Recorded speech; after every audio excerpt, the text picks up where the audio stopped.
Hello everyone, welcome back. Today I'll be sharing the next game between Mark Taimanov and Robert James Fischer.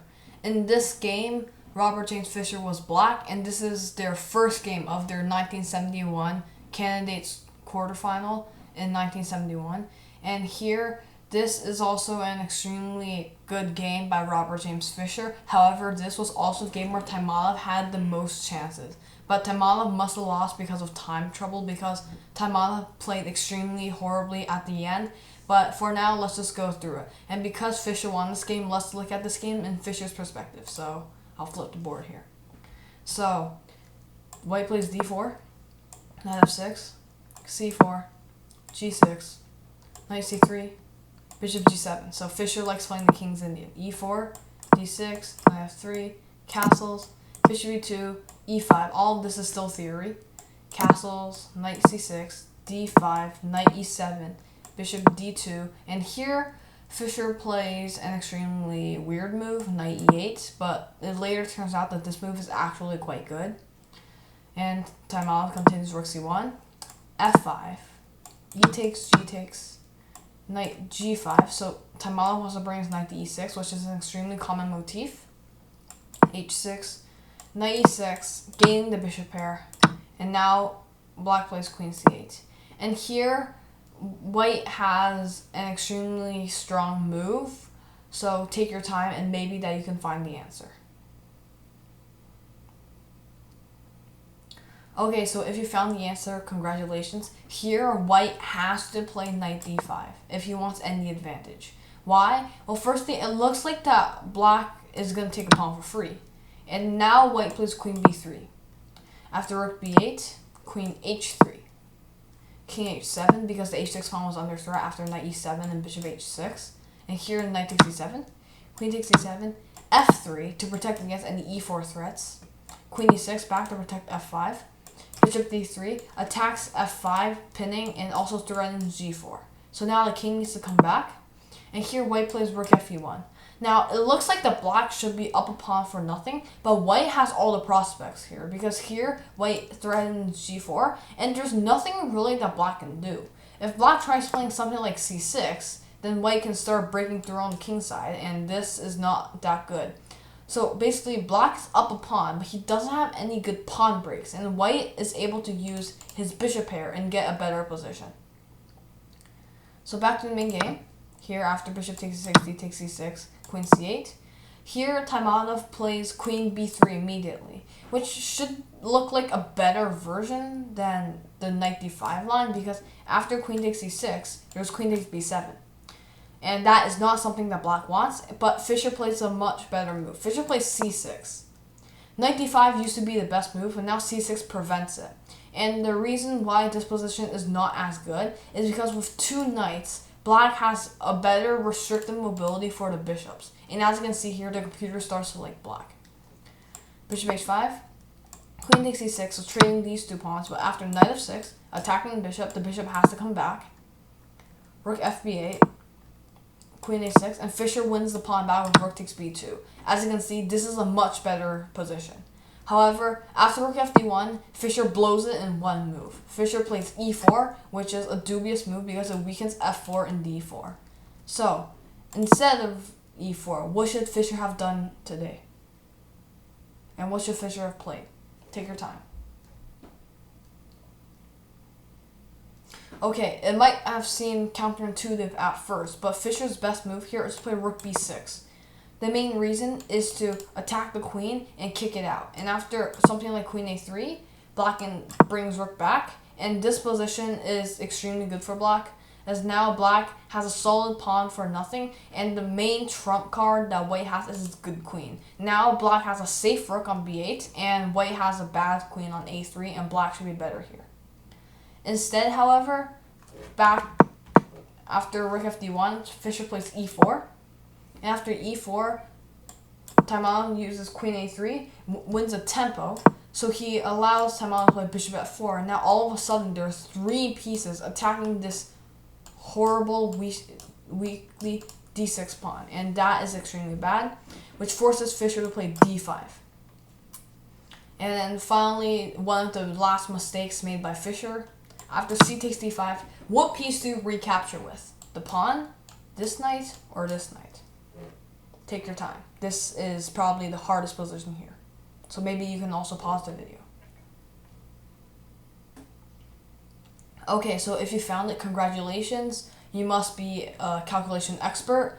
Here, Fischer should take with the knight on the f6 square. And the main reason for that is to open up this bishop. And although it looks like that this pawn is being exposed, all other moves are worse. In the game, Fischer took with the pawn, which looks reasonable, but white has an extremely strong move later. But however, let's just refute the move that makes the least sense. After c takes d5, if knight e takes d5, after this, white takes, black takes back. And here, what should white play here? Bishop c4. And now all of a sudden, black's pieces are dead. The computer doesn't know this, but now sooner or later the computer's evaluation is going to come back, because this position is an extremely powerful position for white, and this knight will be black's trump card later on. However, instead, after knight f takes d5, this would have been a better position, because after knight e takes d5, knight takes d5, and here now after bishop c4, this position is quite good for white. So after c takes d5, Fischer actually takes with the pawn instead, and now Taimanov plays knight b5, exploiting the weak d4 square. After knight b5, which attacks d4, here black's knight should play knight g6. And now knight d4, queen d7. So as you can see, Taimanov got his pieces to the weak f4 and d4 squares, which showed how e4 was a bad move. Queen e3, king h7, h3, rook f8, bishop a6, rook b6, and here rook c7. And now it looks like that Taimanov is just about to win after a penetration on bishop to h6, but Fischer is cool. And Fischer here plays queen a4, which threatens d1. Taimanov must have missed this in time trouble. And here Taimanov decides to exchange down. Rook takes g7, king takes, bishop takes h6, king f7, bishop e2, rook fb8, knight takes f5, rook b1, rook takes, king h2, queen d7.